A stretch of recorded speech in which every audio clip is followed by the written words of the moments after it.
Assalamualaikum warahmatullahi wabarakatuh. Jumpa kembali di channel Ngulik Horor. Channel ini menceritakan tentang kisah-kisah misteri. Pada kesempatan kali ini, saya akan melanjutkan kisah misteri yang berjudul Berhaji Menggunakan Uang Pesugihan. Seperti apa kelanjutan ceritanya? Tak perlu lama-lama, mari kita lanjutkan ceritanya. Di saat itulah, Ustadz Kaidir sangat yakin kalau Mas Fajar sedang kesurupan. Ia meminta jamaah pria untuk memegangi tubuh Mas Fajar, lalu kembali merapal doa. Fajar mengamuk, tenaganya kuat sekali, sampai-sampai beberapa jamaah pria tidak kuat menanganinya, ucap Ustadz Kaidir.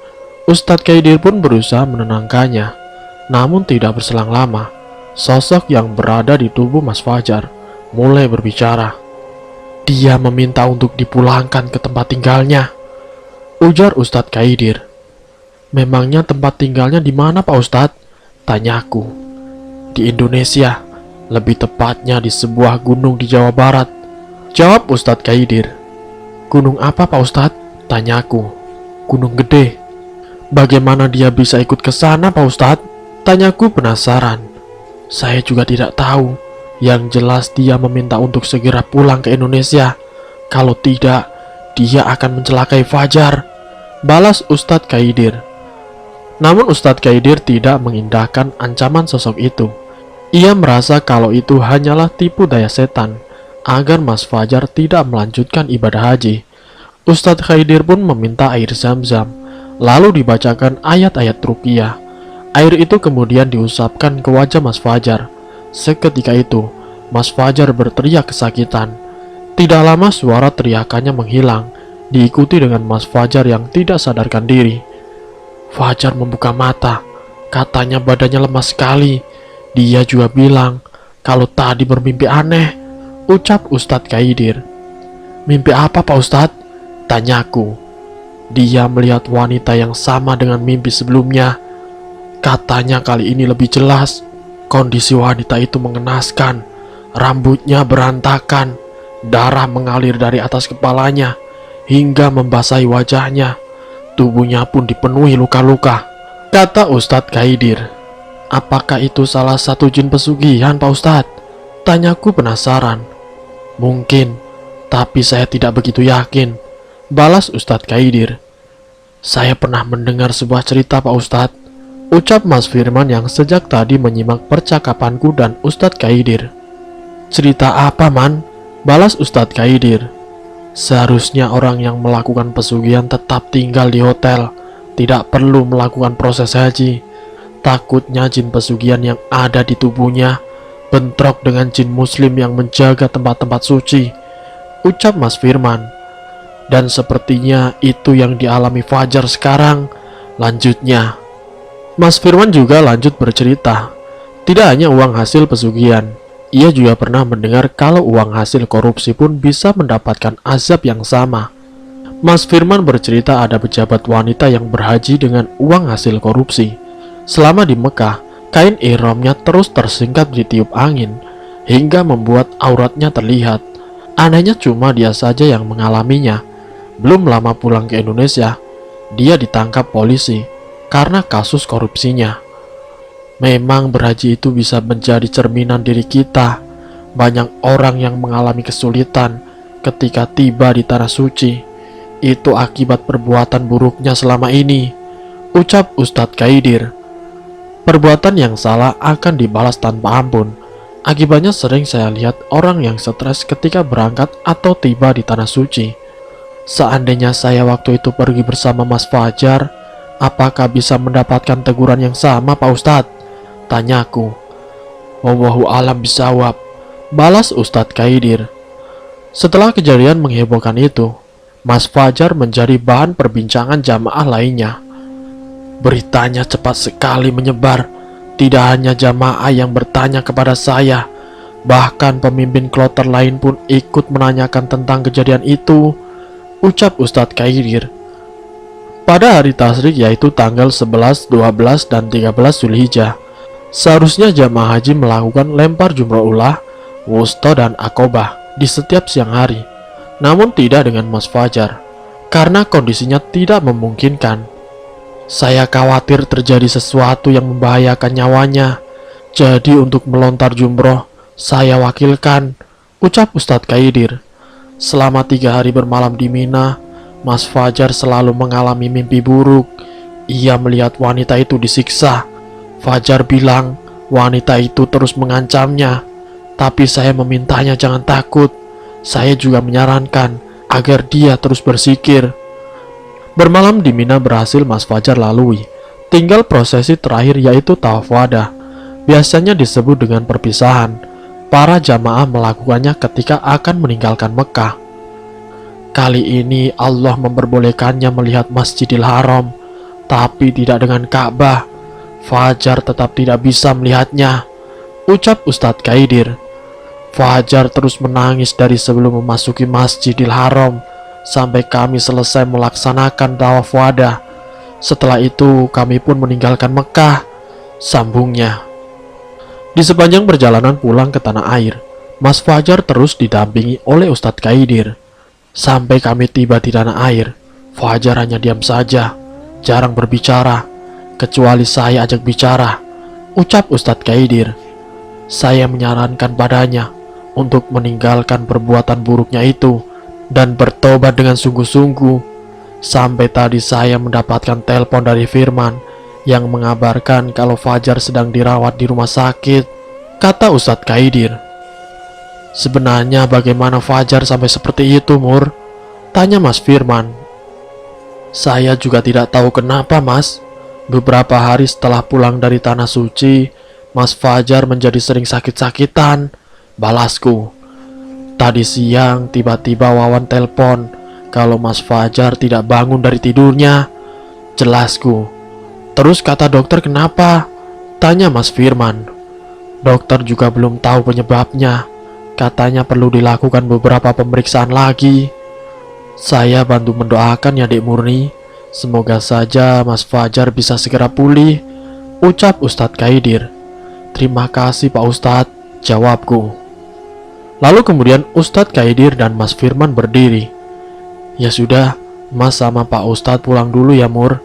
Besok insya Allah Mas datang lagi, ucap Mas Firman. Iya Mas, balasku. Assalamualaikum, ucap Ustadz Kaidir. Waalaikumsalam, balasku kemudian. Lalu kemudian Ustadz Kaidir dan Mas Firman pun akhirnya pulang. Kini hanya aku, duduk sendiri sambil menatap lorong rumah sakit yang sepi. Kulihat jam di ponsel, waktu menunjukkan pukul 9 malam. Tadi Wawan bilang mau kesini setelah maghrib, tapi sampai sekarang belum juga datang. Tut, bunyi sambungan telepon ke ponsel Wawan. Assalamualaikum Bu, sapa Wawan ketika mengangkat telepon dariku.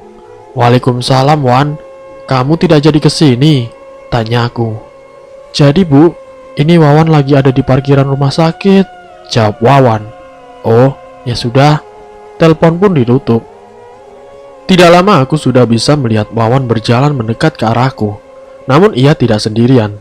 Ia datang bersama Rama dan Rima, beserta ibu dan bapak mertuaku. Murni, kamu keterlaluan Mur. Fajar masuk rumah sakit, tapi tidak ngasih tahu ibu. Hardik ibu mertuaku. Belum sempat aku menyapanya, ia sudah mengomeliku. Maaf Bu, tadinya besok baru mau Murni kasih kabar, soalnya sekarang sudah malam, balasku. Kalau Fajar kenapa-kenapa bagaimana? Harusnya kamu kasih tahu ibu duluan, Mur. Iya Bu, maaf. Maaf terus. Untung ibu punya firasat tidak enak. Pas datang ke rumah kamu, ternyata cuma ada Wawan sama si kembar. Sudah Bu, tidak enak dilihat anak-anak, ucap bapak mertuaku menenangkan. Ibu kesal Pak, jangan dimarahi terus, kasihan. Bapak dan ibu mertuaku masuk ke dalam ruang perawatan. Padahal dokter bilang hanya untuk satu orang saja. Namun aku tidak sanggup melarangnya. Sini sayang, ucapku pada dua anak kembarku. Rama dan Rima berjalan mendekat. Kamu udah makan? Tanyaku. Sudah Bu, jawab mereka kompak. Bu, aku mau lihat ayah Bu, ucap Rama. Nanti ya, sekarang ayah lagi tidur. Harusnya kamu tidak ajak Rama dan Rima Wan, ucapku pelan pada Wawan. Di rumah tidak ada siapa-siapa, Bu, jawab Wawan. Lah memang Hesti kemana, Wan? Tanyaku. Hesti pulang, kan sudah malam juga, Bu, jawab Wawan. Oh iya, ibu sampai lupa. Cukup lama bapak dan ibu mertuaku di dalam, sampai akhirnya mereka pun keluar. Kamu pulang saja, Mur. Fajar biar ibu sama bapak yang jaga, ucap ibu mertuaku. Iya, kasihan anak-anak kamu di rumah, tidak ada yang ngurus nanti, timpal bapak mertuaku. Iya, Bu, Pak, balasku. Sebenarnya aku masih ingin di sini, menemani Mas Fajar. Namun aku tidak bisa menolak permintaan bapak dan ibu mertua. Tentu saja mereka sama khawatirnya denganku. Apalagi Mas Fajar merupakan anak bungsu kesayangannya. Sebaiknya kamu pulang sekarang, istirahat di rumah. Besok baru balik lagi ke sini, pesan bapak mertuaku. Iya, Pak, baik. Aku pun pamit pada mereka, lalu berjalan ke tempat parkir sambil menggandeng tangan putri kecilku. Ibu sudah makan? Tanya Wawan. Belum, Wan, balasku. Di rumah tidak ada makanan, Bu, ujar Wawan. Sebelum pulang sebaiknya kita cari makanan dulu saja ya, Wan, jawabku. Iya, Bu. Tiba di parkiran kami langsung masuk ke dalam mobil. Aku duduk di tengah bersama dua anak kembarku. Mobil pun melaju, pergi meninggalkan rumah sakit. Sudah mau jam 10, paling cuma ada tukang nasi goreng, Bu, ucap Wawan sambil mengemudi. Ya tidak apa-apa, Wan. Mobil melaju ke arah rumah. Tidak jauh dari rumah ada penjual nasi goreng langgananku. Di sanalah Wawan menghentikan mobilnya. Kami duduk di bangku kayu panjang sambil menunggu pesanan. Entah kenapa setelah mendengar cerita dari Ustadz Kaidir, pikiranku menjadi tidak tenang. Aku terus memikirkan tentang pesugihan yang dilakukan Mas Fajar. Bu, ucap Wawan. Ucap Wawan menghamburkan lamunanku. Iya, Wan, balasku. Dari tadi ibu kok bengong saja sih? Ada apa, Bu? Tanyanya. Oh, tidak ada apa-apa, Wan, elakku. Pasti ibu lagi memikirkan bapak ya? Tebak Wawan. Iya, Wan, jawabku terpaksa mengaku. Sudah, Bu, jangan dipikirkan terus, kan sudah ada kakek sama nenek yang jaga. Wawan berusaha membesarkan hatiku. Nanti ibu malah ikutan sakit loh, sambungnya. Iya, Wan. Kutatap wajah anak sulungku itu. Apa harus kuceritakan semua pada Wawan? Tapi aku takut nanti malah menjadi beban pikirannya. Apalagi sekarang tahun pertamanya kuliah. Singkatnya pesanan pun datang, segera kusantap satu piring nasi goreng itu. Sesekali menyuapi Rama dan Rima. Selesai makan kami pun pulang ke rumah. Sesampainya di rumah, Wawan langsung memasukkan mobil ke garasi. Sementara itu aku, Rama dan Rima masuk ke dalam rumah. Setelah mengantar Rama dan Rima ke kamarnya, aku pun pergi ke kamar. Terlihat tempat tidur yang masih berantakan. Kurapikan segera lalu aku pun pergi mandi. Keluar dari kamar mandi, kulihat Wawan sedang duduk di ruang tengah. Ia menyandarkan punggungnya di sofa sambil menatap layar televisi. Wajahnya tampak lelah. Kamu tidak tidur, Wan? Tanyaku. Bentar lagi, Bu, balasnya. Jangan tidur malam-malam ya, Wan, pesanku seraya berjalan ke kamar. Iya, Bu, jawab Wawan. Di kamar aku langsung merebahkan tubuh di atas tempat tidurku, mengistirahatkan punggung yang mulai terasa pegal. Setelah hampir seharian ini duduk di rumah sakit, mata mulai terasa berat. Tidak lama aku pun tertidur.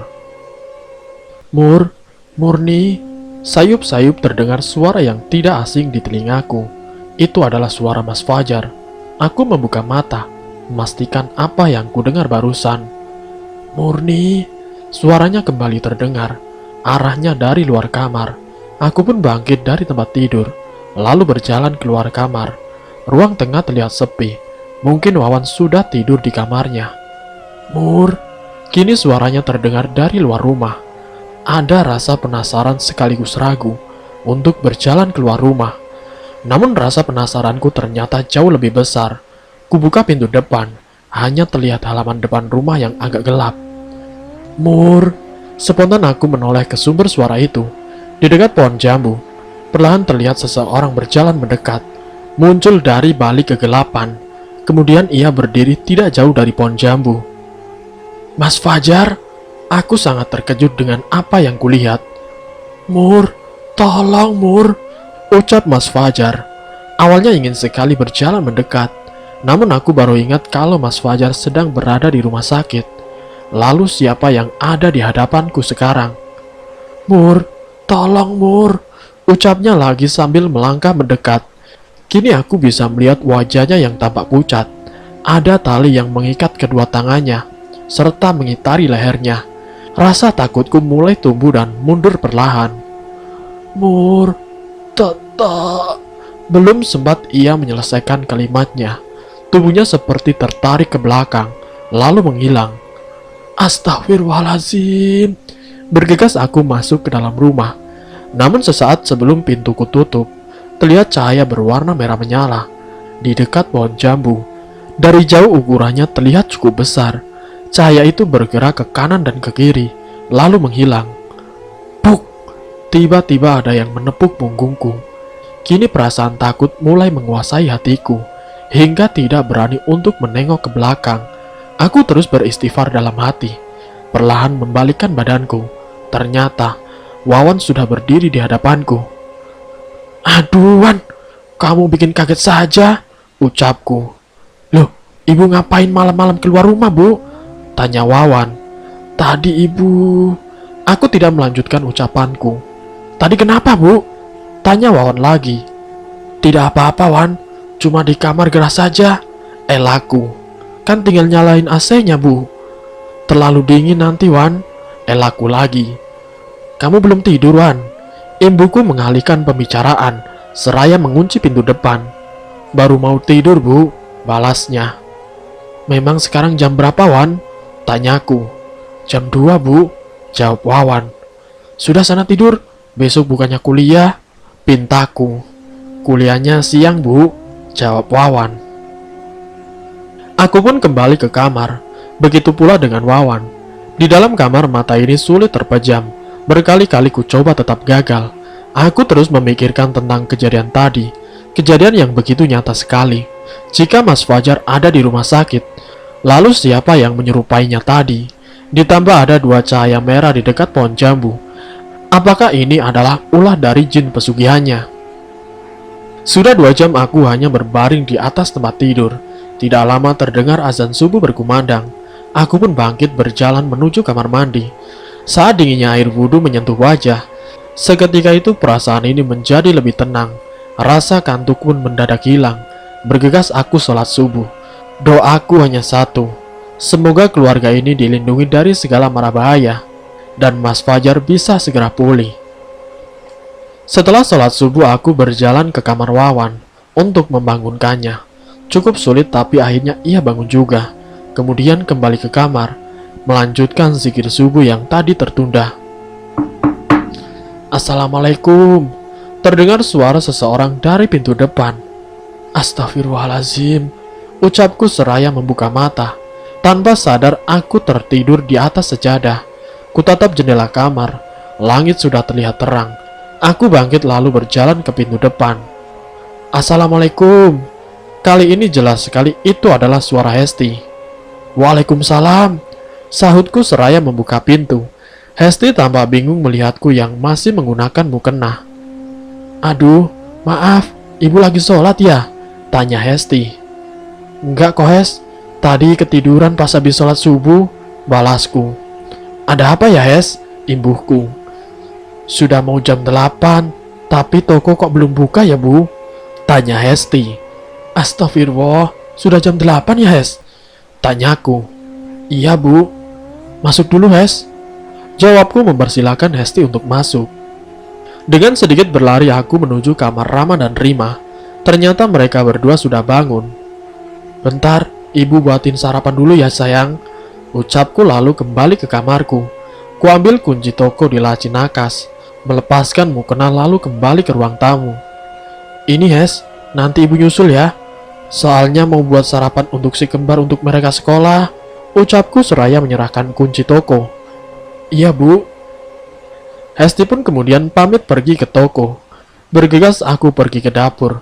memasakkan sarapan untuk dua buah hatiku, kemudian menemani mereka mandi. "Ayo nak, pakai seragamnya," ucapku seraya berlari kecil menuntun Rama dan Rima ke kamarnya. Kulihat jam dinding di ruang tengah. Waktu menunjukkan pukul 8 lebih 40 menit. Sepertinya hari ini mereka akan terlambat ke sekolah. Wawan pun masih tertidur. Tidak mungkin Wawan bisa segera mengantar kedua adiknya. Kuambil ponsel di kamar lalu menelpon Hesti, memintanya agar mencarikan tukang becak di jalan utama. Sementara itu aku memastikan perlengkapan sekolah Rama dan Rima, agar tidak ada yang tertinggal. Teng, teng, bunyi benturan besi di depan rumah.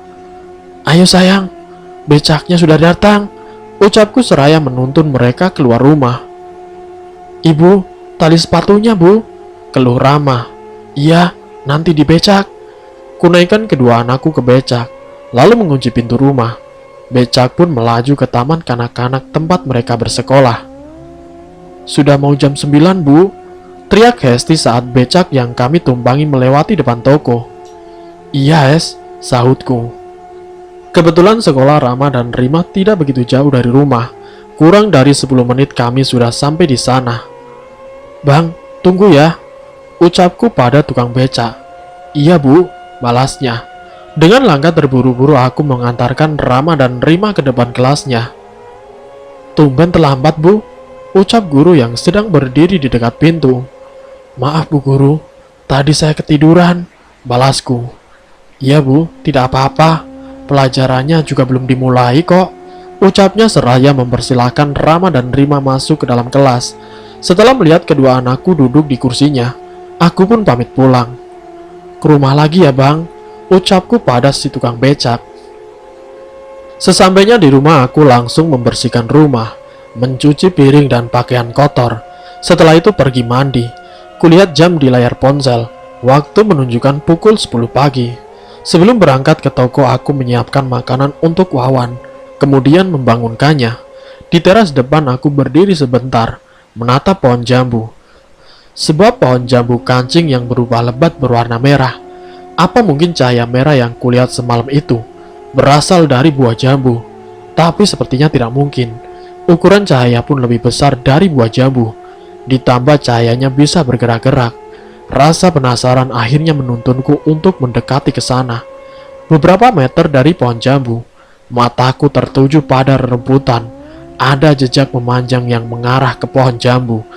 Apakah ini jejak ban mobil atau becak? Aku menundukkan pandangan, melihat jejak itu lebih dekat.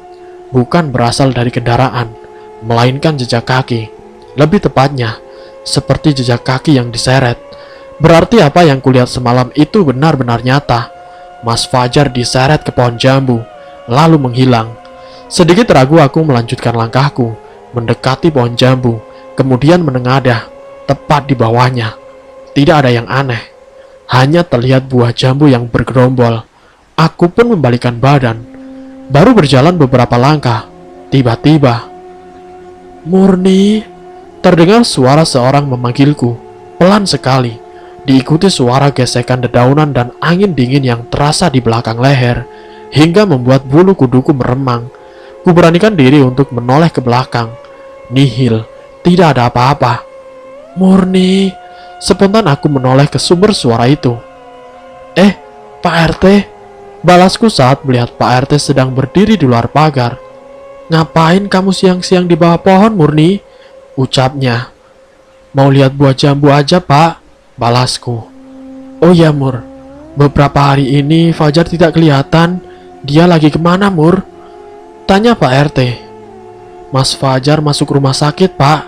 Maaf belum sempat ngabarin," jawabku. "Loh, dari kapan, Mur?" tanyanya. "Kemarin siang, Pak," jawabku. "Nanti saya kabarin ke warga, biar pada menjenguk ke rumah sakit ya," ujar Pak RT. "Jangan dulu, Pak. Kondisinya lagi tidak bisa dijenguk," jawabku. "Memangnya parah?" tanya Pak RT penasaran. "Mas Fajar lagi koma, Pak." "Innalillahi. Sakit apa, Mur, emangnya?"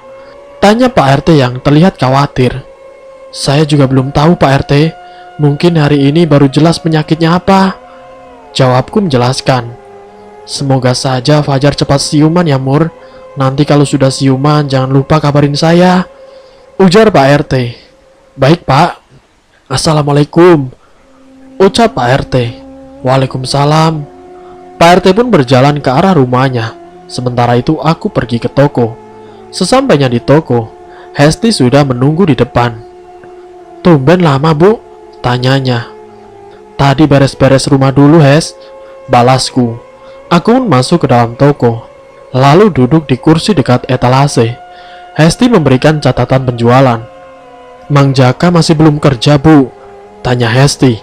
Katanya pulang kampung 3 hari Hes, balasku seraya melihat buku catatan. Berarti besok baru datang ya Bu? Harusnya sih begitu Hes. Memangnya kenapa Hes? Tanyaku. Anu Bu, badan Hesti rontok. Kalau lama-lama mengangkat galon atau beras sendirian, keluh Hesti. Nanti Ibu minta Anto buat kerja sementara di sini. Soalnya Bapak kan masih di rumah sakit. Ibu sepertinya masih harus bolak-balik ke sana, Hes. Ujarku menjelaskan kepada Hesti. Kemarin kata Wawan Bapak koma ya, Bu? Tanya Hesti. Iya, Hes. Belum sadar sampai sekarang. Jawabku. Yang sabar ya, Bu. Semoga Allah mengangkat segala penyakitnya. Amin. Hesti pun izin untuk ke kamar mandi, sedangkan aku tetap duduk sambil mengecek buku catatan, kemudian mengecek stok di gudang. Kunyalakan lampu gudang, membuka pintunya, lalu mulai mengecek barang satu persatu. Namun tiba-tiba mati lampu. Hesti, ucapku dengan suara lantang, namun tidak ada jawaban darinya. Aku pun berjalan mendekati pintu. Bah! Pintu terbanting. Astagfirullahaladzim. Hesti! Teriakku panik sambil mengetuk pintu. Hesti! Masih tidak ada jawaban darinya. Murni! Bisik suara yang terdengar tepat di belakangku. Bahkan desakan nafasnya terasa jelas di tengkuk leherku. Bulu kuduku meremang. Murni! Aku mulai merapal doa. Murni! Suara itu membesar. Kaget, kepalaku sampai terbentur pintu. Kulanjutkan merapal doa yang kuingat, dan suara itu tidak lagi terdengar. Hesti! Teriakku sambil mengetuk pintu. Tidak lama gagang pintu bergerak. Kret! Pintu pun terbuka. Ibu ngapain di gudang gelap-gelapan? Ucap Hesti yang kebingungan. Siapa yang kunci pintunya, Hes? Tanyaku. Loh, Hesti baru balik dari kamar mandi, Bu. Lagian tadi pintunya tidak dikunci kok, Bu. Ujar Hesti. Ya sudah, tidak apa-apa. Tidak usah dipikirin. Balasku seraya berjalan ke bagian depan toko. Hesti pun mengikuti dari belakang. Bu, ucap Hesti. Iya, Hes. Ada apa? Jawabku. Sebenarnya ada yang mau Hesti ceritakan, Bu. Ujar Hesti. Cerita apa, Hes? Tanyaku penasaran. Tentang gudang, Bu. Ucapnya agak pelan. Memang ada apa sama gudang, Hes? Tanyaku penasaran. Jadi... Dan bersambung. Apakah yang sebenarnya terjadi di dalam gudang? Nanti saya akan lanjutkan ke bagian yang berikutnya. Jadi untuk kalian saya mohon tetap di channel ini. Dan sampai jumpa di part yang selanjutnya. Wassalamualaikum warahmatullahi wabarakatuh.